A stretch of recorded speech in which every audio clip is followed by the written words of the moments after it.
അത് ദുഃഖം തളം കെട്ടി നിൽക്കുന്ന ഇടമായിരിക്കും.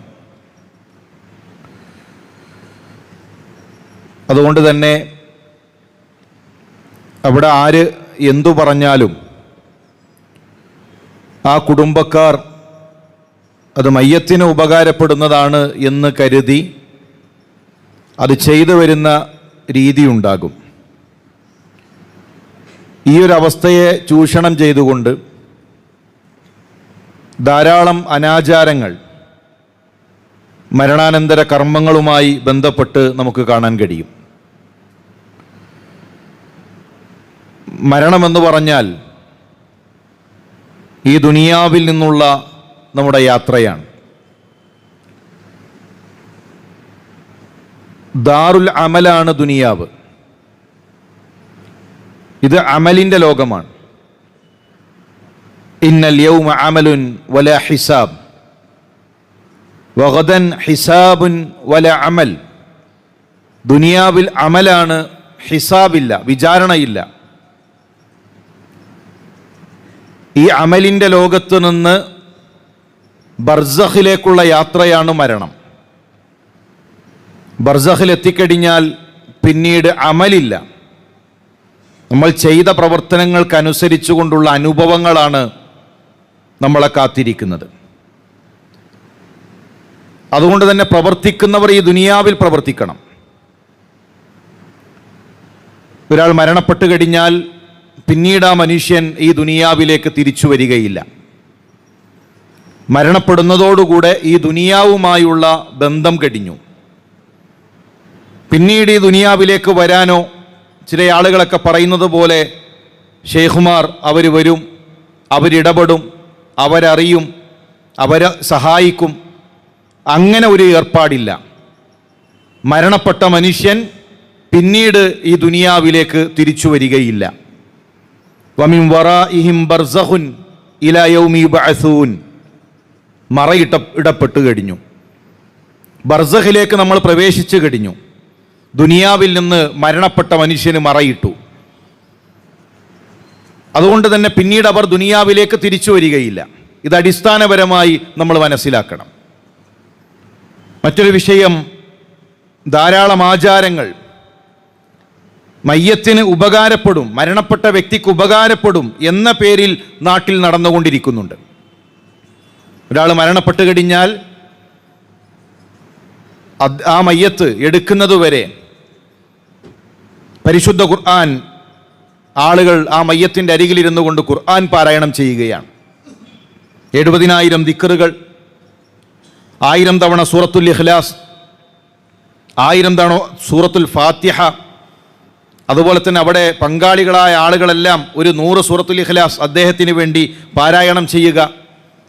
അങ്ങനെ ഓരോ നാട്ടിലും അവിടെയുള്ള ഉസ്താദുമാർക്കനുസരിച്ചുകൊണ്ട് അതിൻ്റെ എണ്ണത്തിലും വണ്ണത്തിലും മാറ്റമുണ്ടാകും.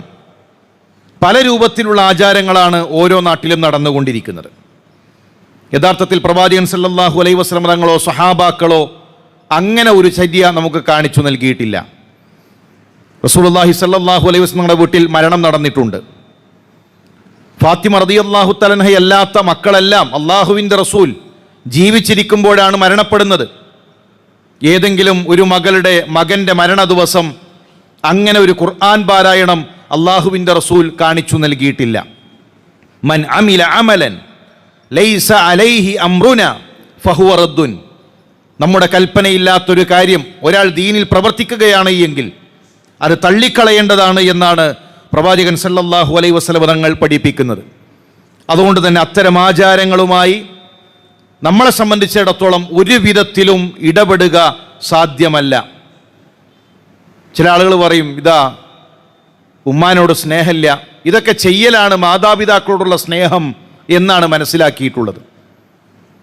ഇത് ചെയ്താലേ അവരോട് സ്നേഹമാകൂ. നമുക്ക് ഏറ്റവും കൂറ് സുന്നത്തിനോടാണ്. അള്ളാഹുവിൻ്റെ റസൂൽ സല്ലല്ലാഹു അലൈഹി വസല്ലം തങ്ങൾ എങ്ങനെ കാണിച്ചു തന്നു, അതിനപ്പുറത്തേക്ക് ജീവിതത്തിൻ്റെ ഒരു മേഖലയിലും നമുക്ക് സഞ്ചരിക്കുക സാധ്യമല്ല. മാതാപിതാക്കളുടെ വസിയത്തുണ്ടെങ്കിൽ, ചിലർ പറയും ഉമ്മാൻ്റെ വസിയത്താണ്, വസിയത്ത് ശരീഅത്തിനെതിരായി പാടില്ല. മരിക്കാൻ നേരത്ത് ഉമ്മ വസിയത്ത് ചെയ്യാണ്, എൻ്റെ സ്വത്ത് മുഴുവൻ ഞാനിതാ വസിയത്ത് ചെയ്തിരിക്കുന്നു, ഒരു പള്ളിക്ക് വേണ്ടി, ഒരു മദ്രസക്ക് വേണ്ടി സ്വത്ത് മുഴുവൻ വസിയത്ത് ചെയ്തിരിക്കുന്നു. ആ വസിയത്ത് ഇസ്ലാമിൽ അനുവദനീയമല്ല. കാരണം സ്വത്തിൻ്റെ 1/3 വസിയത്ത് ചെയ്യാൻ പാടില്ല. ആ വസിയത്ത് ശരീഅത്തിനെതിരാണ്, ദീനിനെതിരാണ്. അതുകൊണ്ട് തന്നെ അങ്ങനെ ഒരു വസിയത്തുണ്ടെങ്കിലും ഏതെങ്കിലും വിധത്തിലുള്ള ഇതുപോലെയുള്ള പുത്തനാചാരങ്ങൾ ചെയ്യാൻ വസിയത്തുണ്ടെങ്കിൽ ദീനുള്ളവരെ സംബന്ധിച്ചിടത്തോളം അതിൻ്റെ പിറകെ പോകേണ്ട ആവശ്യമില്ല. കാരണം സുന്നത്തനുസരിച്ചുകൊണ്ടാണ് ഏത് വിഷയത്തിലും നമ്മൾ ചെയ്യേണ്ടത്. ഇനി ഇതെങ്ങനെയാണ് ഇത്തരം ആചാരങ്ങൾ വരുന്നത്? പലപ്പോഴും നമ്മുടെ നാട്ടിലൊരു സിസ്റ്റം, ഒരാൾ മരിച്ചു കഴിഞ്ഞാൽ 8 മണിക്കൂറും 10 മണിക്കൂറും കഴിഞ്ഞിട്ടാണ് മയ്യത്തെടുക്കുക. അപ്പം അതുവരെ എന്തെങ്കിലും വേണമല്ലോ. എന്നാൽ കുറച്ച് ഖുർആൻ ഓതാം, 2 ആളെ ഒരു ഖത്തമ് തീർക്കാൻ ഏൽപ്പിക്കാം. അങ്ങനെയാണ് പലപ്പോഴും ഇതുപോലെയുള്ള ഓരോ പുതിയ ആചാരങ്ങൾ തുടങ്ങി വെക്കുന്നത്. റസൂലുള്ളാഹിയുടെ സുന്നത്ത് അസ്രിഉ ബിൽ ജനാസ, നിങ്ങൾ വേഗത്തിലാക്കണമെന്നാണ്. മരണപ്പെട്ട് കഴിഞ്ഞാൽ ആ മയ്യത്ത് കുളിപ്പിക്കൽ, മയ്യത്ത് മറമാടൽ, അത്തരം കാര്യങ്ങളെല്ലാം വേഗത്തിലാക്കണം. ആരെയും കാത്തു നിൽക്കേണ്ടതില്ല. മഹാനായ നാസറുദ്ദീൻ അൽബാനി റഹ്മഹുല്ല അദ്ദേഹം മഗ്രിബിനാണ് മരണപ്പെടുന്നത്. ഇശാഇന്റെ സമയത്ത് അദ്ദേഹത്തിൻ്റെ എല്ലാ കർമ്മങ്ങളും കഴിഞ്ഞ് അദ്ദേഹത്തെ മറവ് ചെയ്തു എന്ന് നമുക്ക് ചരിത്രത്തിൽ കാണാൻ കഴിയും.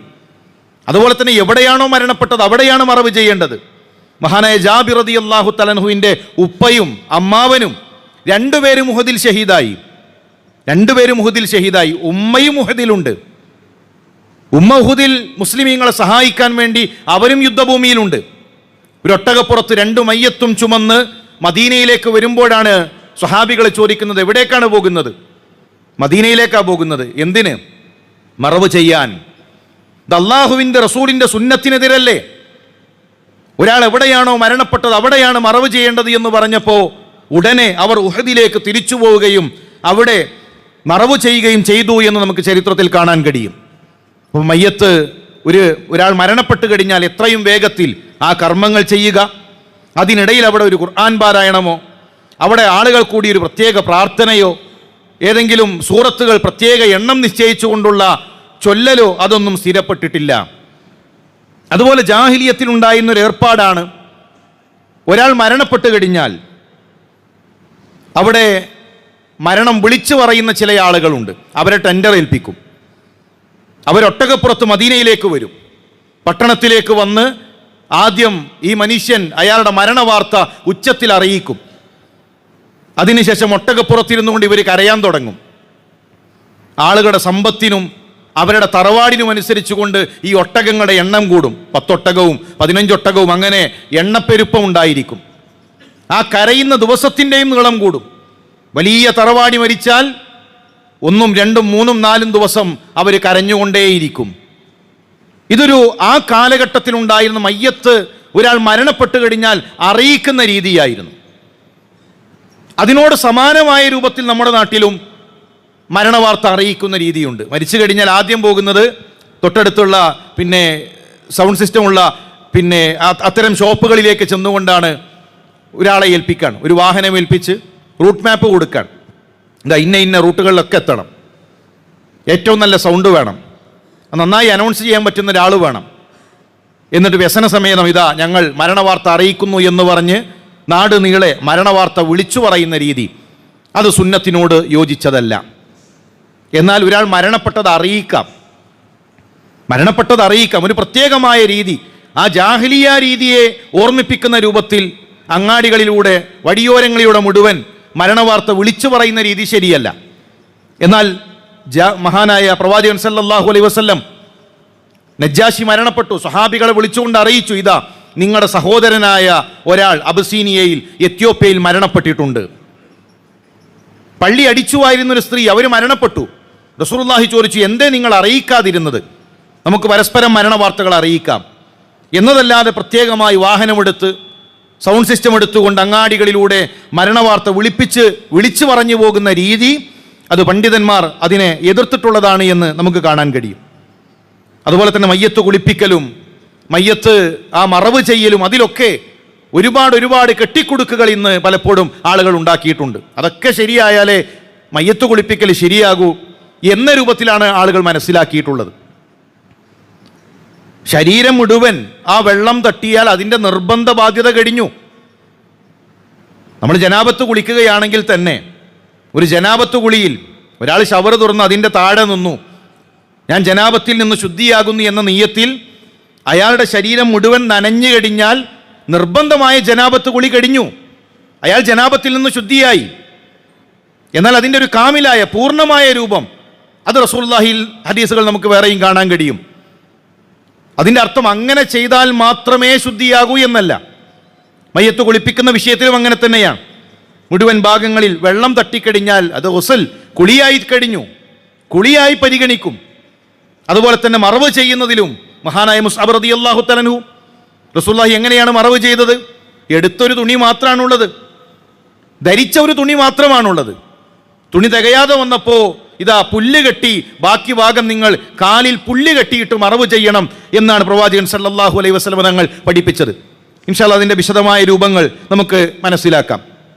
ഏതായിരുന്നാലും ഇത് നമുക്കാർക്കും പഠിക്കാൻ കഴിയാത്ത, ഏതെങ്കിലും ഒരാൾ വന്നാൽ മാത്രമേ ചെയ്യാൻ പറ്റൂ എന്ന രൂപത്തിലുള്ള ഒന്നല്ല മയ്യത്ത് കുളിപ്പിക്കലും മയ്യത്ത് മറവ് ചെയ്യലും അത്തരം കാര്യങ്ങളുമൊക്കെ.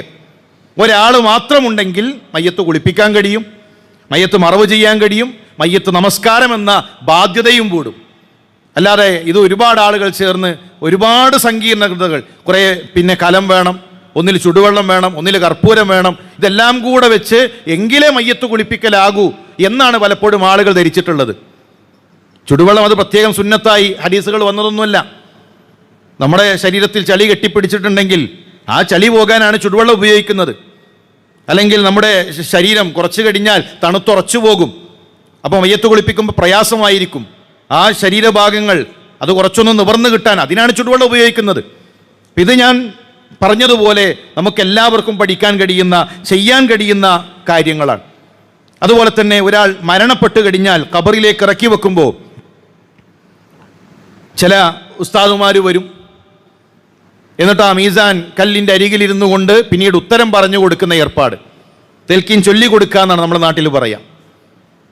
നോക്കൂ പ്രിയമുള്ള സഹോദര, അള്ളാഹുവിൻ്റെ റസൂൽ സല്ലല്ലാഹു അലൈഹി വസല്ലം തങ്ങളുടെ ചരിത്രത്തിൽ എത്രയെത്ര മരണങ്ങൾ നടന്നു, എത്രയെത്ര യുദ്ധങ്ങൾ, എത്രയെത്ര സ്വഹാബാക്കൾ.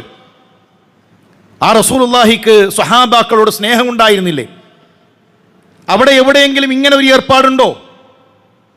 നമ്മുടെ നാട്ടിൽ തങ്ങന്മാരാണെങ്കിൽ അവരുടെ നസബ് ഒരു പേപ്പറിൽ എഴുതി ഖബറിലേക്ക് ഇറക്കി വെക്കും. ഇതാ ഇന്ന ആളാണ്, അദ്ദേഹത്തിൻ്റെ ഉപ്പ ഇന്നയാൾ, അയാളുടെ ഉപ്പ ഇന്നയാൾ, അങ്ങനെ റസൂലുള്ളാഹി വരെയുള്ള അയാളുടെ കുടുംബ പരമ്പര. ഇപ്പം മലക്കുകൾ ആ പരമ്പര കണ്ടല്ലോ, ഇത് നബിയിലേക്ക് എത്തുന്ന പരമ്പരയാണ്, അതുകൊണ്ട് ഖബറിൽ പ്രയാസപ്പെടുത്താൻ പാടില്ല.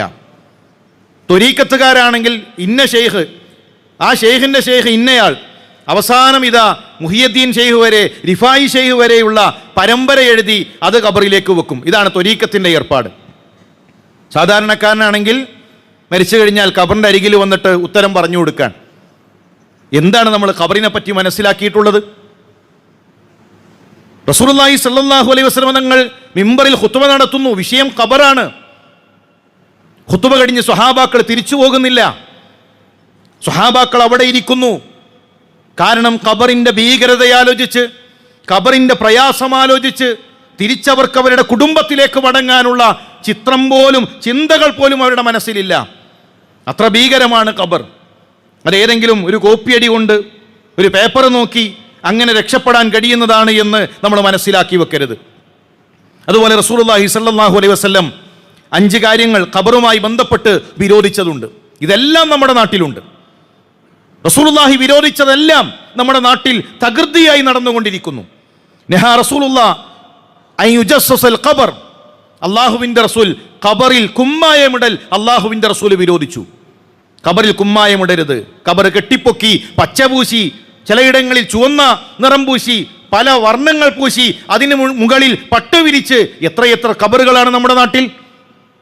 ഖബറിന്മേൽ കുമ്മായമിടുന്നത് അല്ലാഹുവിൻ്റെ റസൂൽ വിരോധിച്ചു. വയുഖദ അലൈഹി, ഖബറിന്മേൽ ഇരിക്കരുത്. ചില നാടുകളിൽ കത്തപ്പുര എന്ന് പറയും. ഖബറിൻ്റെ മുകളിൽ ഒരു വീടുണ്ടാക്കി അതിൻ്റെ മുകളിൽ ഇരുന്ന് ഖുർആൻ ഓതുകയാണ്. 40 ഖത്തം നേർച്ചയാക്കിയവർ, 1 ഖത്തം നേർച്ചയാക്കിയവർ ഖബറിൻ്റെ മുകളിൽ പെരകെട്ടിയുണ്ടാക്കി അതിൻ്റെ മുകളിൽ ഇരുന്ന് ഖുർആൻ ഓതുന്നു. വയുബ്ന അലൈഹി, ഖബറിന്മേൽ ഇടുപ്പുണ്ടാക്കരുത്. സാധാരണക്കാരൻ്റെ ഖബർ പോലും ഇന്ന് മോടി കൂട്ടുകയാണ്. മദ്ഹബിൽ എന്താണ് നമുക്ക് കാണാൻ കഴിയുന്നത്? ആ ഖബർ കുടിക്കാനെടുത്ത മണ്ണല്ലാത്ത മറ്റു മണ്ണ് ഉപയോഗിക്കുന്നത് പോലും നമ്മുടെ മുൻഗാമികൾ അവരിഷ്ടപ്പെട്ടില്ല. ഇന്ന് പ്രത്യേകം മണ്ണ് കൊണ്ടുവന്നിറക്കാൻ, എന്നിട്ട് അതിന് ചുറ്റും പ്രത്യേകമായ കല്ലുകൾ വെച്ച് കെട്ടി, ഉപ്പാന്റെ ഖബറല്ലേ, കുറച്ച് ഒരു ബഹുമാനാകാം, ഒരു ആദരവാകാം എന്ന് കരുതി ആ ആദരവിന്റെ പേരിൽ, ബഹുമാനത്തിന്റെ പേരിൽ ഖബർ അത് അലങ്കരിച്ച് പല രൂപത്തിലേക്ക് മാറ്റുന്നു. റസൂലുള്ളാഹിയുടെ കാലത്ത് ഖബർ എങ്ങനെയാണ്? പ്രത്യേകമായ മീസാൻ കല്ലുണ്ടോ? ഖബറാണെന്ന് തിരിച്ചറിയാൻ ഒരു കല്ല് അവർ നാട്ടി. ഖബറാണെന്ന് തിരിച്ചറിയാൻ ഒരു ഭാഗത്ത് ഒരു മരം, ഒരു ചെറിയ കമ്പ്, അതെന്താണോ ഉള്ളത് അതവർ നാട്ടി. ഒരു കമ്പ് അല്ലെങ്കിൽ ഒരു കല്ല് ഇതാ ആളുകൾ ചവിട്ടരുത്, ഒരു ഖബറുണ്ട് എന്ന് മനസ്സിലാക്കണം, അത്രയേ ഉള്ളൂ. ഇന്ന് പ്രത്യേകമായ മീസാൻ കല്ല്, അതിൽ 786. ഈ 786നും ഇസ്ലാമും തമ്മിൽ എന്തു ബന്ധമാണുള്ളത്? ഇസ്ലാമിൽ അങ്ങനെ 786 എന്ന അക്കത്തിന് പ്രത്യേകമായൊരു പുണ്യം എവിടെയും നമുക്ക് കാണാൻ കഴിയില്ല. ആ രണ്ട് ഭാഗത്തും പ്രത്യേകമായ ചെടി കുത്തിവെക്കുന്നു. മയ്യത്ത് കൊണ്ടുപോകുമ്പോൾ തന്നെ വീട്ടിൽ നിന്ന് നല്ല ചെടി എടുത്തിട്ടാണ് ആളുകൾ പോകുന്നത്. റസൂലുള്ളാഹിയുടെ ചരിത്രത്തിൽ ഒരു തവണയാണ് ആ ഒരു കമ്പെടുത്ത രംഗം നമുക്ക് ചരിത്രത്തിൽ കാണാൻ കഴിയുന്നത്. അതും മരണപ്പെട്ട് ഖബറിന്റെ നിർമ്മാണത്തിന്റെ വേളയിലല്ല, ഒരു യാത്രയിൽ 2 ഖബറിനരികിലൂടെ റസൂലുള്ളാഹി നടന്നുപോയി. സ്വഹാബികളോട് പറഞ്ഞു, ഇതാ ഈ 2 പേർ ഖബറിൽ ശിക്ഷ അനുഭവിക്കുകയാണ്. ഒരാൾ നമീമത്ത് പറഞ്ഞ മനുഷ്യനാണ്, രണ്ടാമത്തെയാൾ മലമൂത്ര വിസർജനം നടത്തി ശുദ്ധീകരിക്കുന്നതിൽ വീഴ്ച വന്ന വ്യക്തിയാണ്. എന്നിട്ട് അള്ളാഹുവിൻ്റെ റസൂൽ ഒരു ഈത്തപ്പനയുടെ മട്ടലെടുത്ത് അത് 2ആയി ഭാഗിച്ച് അത് പ്രവാചകൻ ആ ഖബറിന്റെ അരികിൽ കുത്തിവെച്ചു, ഒരു ചെടിയുമല്ല. എന്നിട്ട് പറഞ്ഞു, ഒരുപക്ഷേ അവർക്ക് അവരുടെ പാപങ്ങൾ ഇത് കാരണത്താൽ പുറത്തു കൊടുത്തേക്കാം. ആ ഒരു സംഭവമല്ലാതെ ഏത് ഖബറിനരികിലാണ് അള്ളാഹുവിൻ്റെ റസൂൽ സല്ലല്ലാഹു അലൈഹി വസല്ലം തങ്ങൾ അങ്ങനെ ഒരു ചെടി വെച്ചിട്ടുള്ളത്? ബദറിൽ ഷഹീദായവരില്ലേ? ഉഹുദിൽ ഷഹീദായവരില്ലേ? എത്രയെത്ര മരണങ്ങൾ, എത്രയെത്ര ഖബറുകൾ അള്ളാഹുവിൻ്റെ റസൂൽ സല്ലല്ലാഹു അലൈഹി വസല്ലം ജീവിത കാലഘട്ടത്തിൽ പ്രവാചകൻ സാക്ഷിയായി നിൽക്കെ സ്വഹാബാക്കൾ അവിടെ ഖബർ കുടിച്ചു. അങ്ങനെ ഒരു സുന്നത്ത് പ്രവാചകൻ പഠിപ്പിച്ചു നൽകിയിട്ടില്ല. അതുപോലെ തന്നെ ഔ യുക്തബ അലൈഹി, ഖബറിന്മേൽ എഴുതുന്നത്, പേരെഴുതി വെക്കാൻ, പേരും ജനനത്തീയതിയും മരണത്തീയതിയും എല്ലാം ഖബറിന്മേൽ കൊത്തിവെക്കുന്നു. തറവാടിൻ്റെ പേര് കൊത്തിവെക്കുന്നു.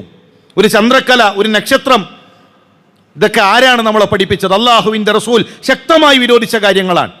ഖബറിന്മേൽ ചവിട്ടുന്നത് പ്രവാചകൻ സല്ലല്ലാഹു അലൈഹി വസല്ലം തങ്ങൾ വിരോധിച്ചു. ഈ 5 കാര്യങ്ങളും നമ്മുടെ നാട്ടിൽ നടന്നുകൊണ്ടിരിക്കുന്നു. മാത്രമല്ല, ഖബറുകളെ പ്രത്യേകമായി ആരാധിക്കുന്ന അവസ്ഥയിലേക്ക് സുജൂദ് ചെയ്യുന്ന കേന്ദ്രങ്ങളാക്കി മാറ്റുന്നു.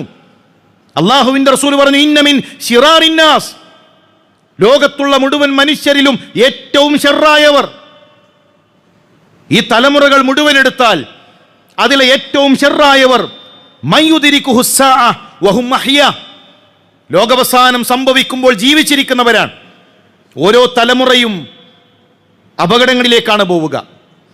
ഈ തലമുറയേക്കാൾ കൂടുതൽ അപകടങ്ങൾ, പിഴവുകൾ അടുത്ത തലമുറയിലുണ്ടാകും. ലോകാവസാനത്തെ കണ്ടുമുട്ടുന്ന ആ തലമുറ അവരായിരിക്കും ഏറ്റവും ഷർറിലുള്ളവർ. രണ്ടാമതെന്താ അല്ലാഹുവിൻ്റെ റസൂൽ പറഞ്ഞത്? വമൻ യത്തഖിദുൽ ഖുബൂറ മസാജിദ, ഖബറുകളെ സുജൂദ് ചെയ്യുന്ന കേന്ദ്രമാക്കി മാറ്റുന്നവർ. എത്രയെത്ര ഖബറുകളിലാണ് സുജൂദ് നടക്കുന്നത്? ഏതെങ്കിലും ഒരു തങ്ങൾ മരണപ്പെടുമ്പോഴേക്കും അവിടെ കെട്ടിപ്പൊക്കി അവിടെ സുജൂദ് ചെയ്യുന്ന ഈ ഉമ്മത്ത്, പ്രിയമുള്ളവരെ, അവരാണ് ഏറ്റവും വലിയ ഷർറിലുള്ളത് എന്ന് നാം തിരിച്ചറിയേണ്ടതുണ്ട്. അതുപോലെ തന്നെ മറവ് ചെയ്യുന്ന സമയത്ത് എല്ലാവരും കൂടെ ഒരു തുണി മുകളിൽ ഇങ്ങനെ പിടിച്ചു നിൽക്കുന്നത് കാണാൻ കഴിയും. അതിനെന്തെങ്കിലും അടിസ്ഥാനമുണ്ടോ? അടിസ്ഥാനമുണ്ട്. ചില താബികൾ അത് ചെയ്തിട്ടുണ്ട്. എന്തിനാണ് അവർ ചെയ്തത്? സ്ത്രീകളുടെ മയ്യത്ത് ഇറക്കി വെക്കുമ്പോൾ, സ്ത്രീകളുടെ മയ്യത്ത് ഖബറിലേക്ക് ഇറക്കി വെക്കുമ്പോൾ താബികളിൽ നമുക്കങ്ങനെ ചെയ്തത് കാണാൻ കഴിയും. ഇന്നത്തെ കാലമല്ല, പരിമിതമായ തുണികളാണ്. ആ ഖബറിലേക്ക് ഇറക്കി വെക്കുമ്പോൾ തുണി കീറാം, തുണി നീങ്ങിപ്പോകാം. അവരുടെ ഔറത്ത്, ശരീരഭാഗങ്ങൾ അത് വെളിവാകാതിരിക്കാൻ ഖബറിലേക്ക് ഇറക്കി വെക്കുന്ന സമയത്ത് ആ മയ്യത്തിനോട് ചേർത്ത് അവർ തുണി പിടിച്ചിരുന്നു. അത്രയും ദാരിദ്ര്യത്തിലും പ്രയാസങ്ങളിലുമാണ് ആ കാലഘട്ടം കഴിഞ്ഞുപോയത്. അത് സ്ത്രീകളുടെ മയ്യത്ത് ഇറക്കി വെക്കുമ്പോൾ അന്ന് ചെയ്ത രീതിയാണ്. ഇന്ന് നമ്മൾ അതെല്ലാം ഒരു ആചാരമായി ഇന്ന് നമ്മൾ ചെയ്യുന്നതോ? എല്ലാവരും കൂടെ തുണി പിടിച്ച് എന്നിട്ട് അതിൻ്റെ താഴെ നിന്ന് എല്ലാവരും ഖബറിലേക്ക് നോക്കി നിൽക്കാൻ. ഇതൊരു പ്രത്യേകമായ ആചാരമായി അതാരെങ്കിലും മാറ്റിവെച്ച് കഴിഞ്ഞാൽ ഒരു വലിയ സുന്നത്ത് നഷ്ടപ്പെടുത്തി എന്ന രൂപത്തിലാണ് പലപ്പോഴും ആളുകൾ കാര്യങ്ങൾ മനസ്സിലാക്കി പോകുന്നത്. അതുകൊണ്ട് പ്രിയമുള്ളവരെ, പ്രവാചകൻ സല്ലല്ലാഹു അലൈഹി വസല്ലം തങ്ങൾ കാണിച്ച രൂപത്തിൽ ഏത് അമലുകളും ആ രൂപത്തിലേക്ക് ക്രമീകരിക്കാൻ നമുക്ക് സാധിക്കണം. അള്ളാഹു അവനെ സൂക്ഷിക്കുന്ന, അവനെ പേടിച്ച് ജീവിക്കുന്ന മുത്തഖീങ്ങളിൽ നമ്മെ ഉൾപ്പെടുത്തി അനുഗ്രഹിക്കട്ടെ.